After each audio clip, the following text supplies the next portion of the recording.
Hey, my name is Crispina French, and I'm a textile upcycling entrepreneur, artist, activist, and most recently, I'm a podcast host, which I am super, super digging. I do a live stream every Tuesday right here on whatever social media platform you have caught this one on.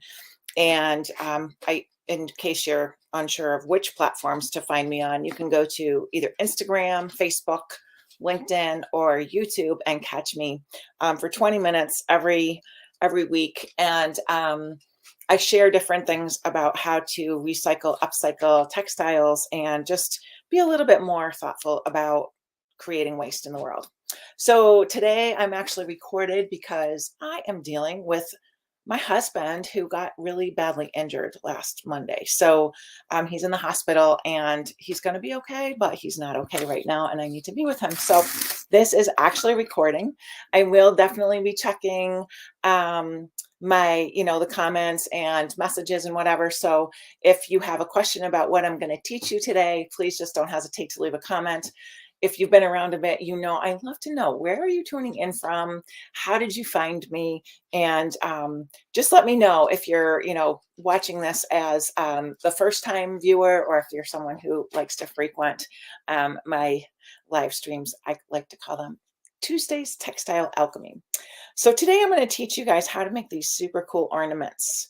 This is, let me see if I can get it close to the camera and you can kind of get a detail.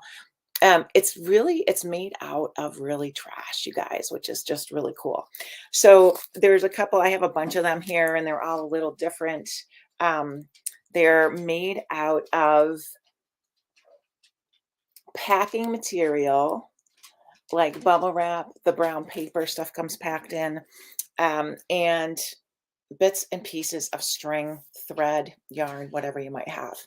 So to get started, I have this box right here full of packing material that has come to the studio with stuff in it, packing stuff that we order.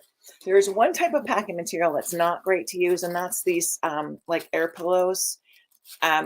They tend to they're just a little hard to work with. So let's steer clear of those for the first time. You can also use just empty plastic bags like this. So what you're going to do is start with a handful of whatever material you choose. And I'm just going to use these clear plastic bags to get started. And you make kind of like a snowball and in your hand like that. And then you're going to take pieces of yarn or string. And what I've done here is I've knotted these all together. So I have this little ball of all my ends of string, so I could show you how to do this really quickly. And then I have some fabric scraps that are just from kicking around the studio, little bits, pieces, colors that I like to use for this kind of holiday decor. Shiny bits, different pieces. I got some ribbons here. So my camera's having trouble focusing at the moment. Anyway, okay, now it's back. So I'm just going to lay a couple of pieces of this fabric down on top of the plastic ball, and I'm holding it in my hand. It's a little tricky to hold it when you get started. And then I'm going to take my string and I'm just going to begin wrapping my ball together so it kind of holds together. So don't worry if it kind of looks a little messy as you get started. Wrap, wrap, wrap. Okay, now do you see how the fabric is kind of getting held in place? I'm going to add a few more pieces, kind of cover up some of the naked plastic, if you will.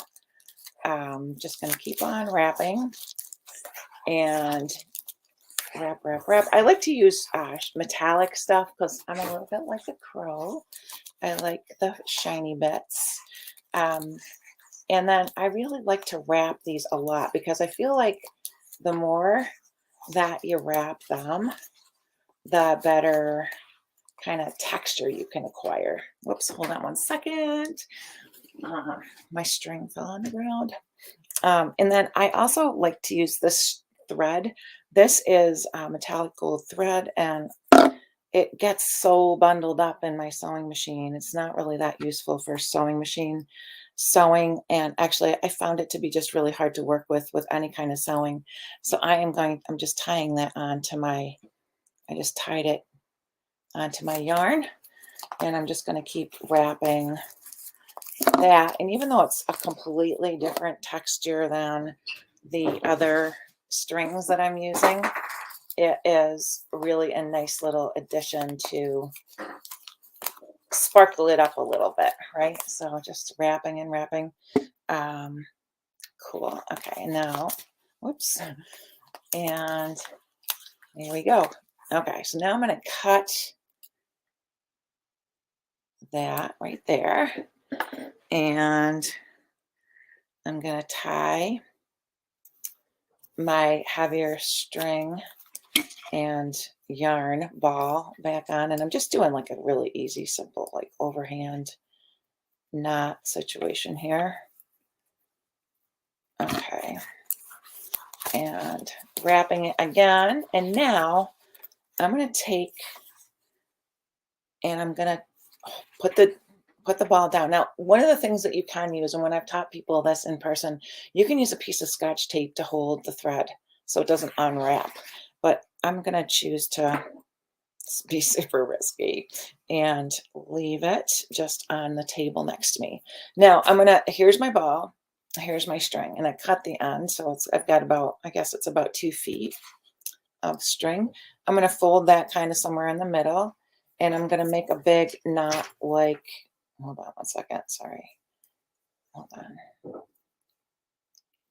That. So now I have this here, okay? And I'm just going to find where I kind of left off here. I'm going to keep wrapping until I get to that loop. Okay, so there's my loop. That's going to be the hanger, right? So I can hang this easily. Then I'm going to take a large needle, which I'm hoping I can find right here because I just had it. There it is. And I am going to just thread my yarn through that needle. Hold on.